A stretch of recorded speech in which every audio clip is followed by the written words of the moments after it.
Our next reader is Joshua Hansard, and it's another poetry piece that's titled Drowning, and we are very, very excited.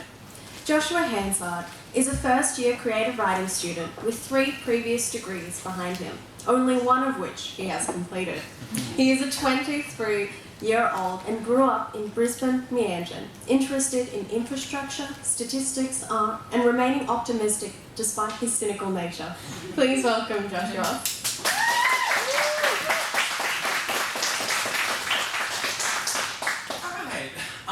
Content warning for drowning in the ocean.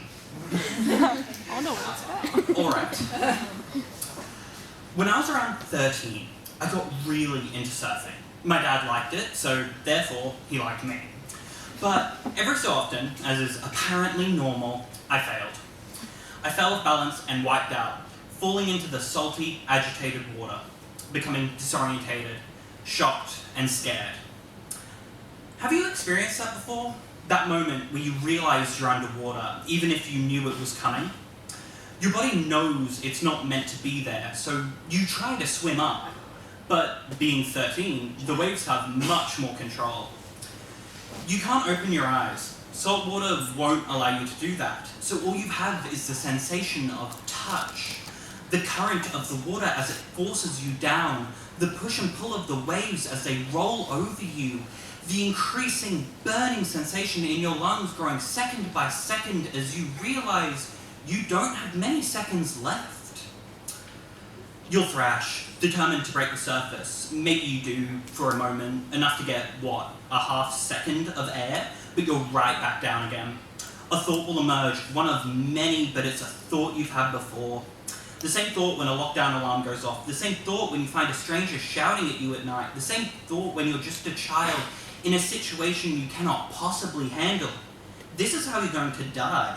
It's not true, probably, but it could be, and right now it will fuel your every action. The water could claim you here, and your fighting is getting weaker. Do people even know you're out there? Will people react in time to save you? Will the water hide your body before they can find it? As the seconds count down, your thrashing becomes weaker and your senses become hazy. But you break through at the last second, obviously. The breath you take is too hasty to avoid water entering, but it's welcome nevertheless. You find yourself standing in what no longer feels dangerous. It's just water and waves. You're bored not too far from here. Dad jokes about it, says he was getting ready to dive in for you. The message is correct, but the tone feels wrong. The connection you had is distanced by how unsteady you feel on solid land. You don't go back out there today. It'll be a while until you do. But the sensation will continue for a couple of days, even weeks. You're not sure if you can call it drowning, but that's the only word you have.